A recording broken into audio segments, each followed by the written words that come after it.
Today we're learning about hyperbole, the art of deliberate exaggeration. And trust me, it's going to be the most mind-blowingly brilliant lesson you'll ever hear. Hyperbole means saying something so extreme it couldn't possibly be true.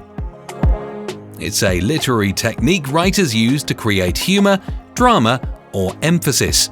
In other words, to make writing unforgettable. Here are some examples. I'm so hungry, I could eat a horse. This bag weighs a ton. I waited an eternity for the bus. My teacher gave us a mountain of homework. Hyperbole isn't lying, it's creative exaggeration that paints a vivid picture in the reader's mind.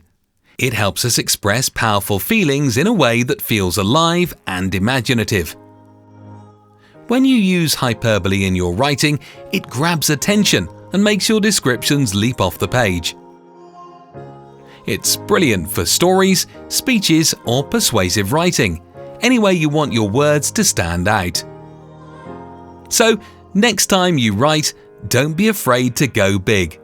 With hyperbole, the sky isn't the limit, it's the entire universe.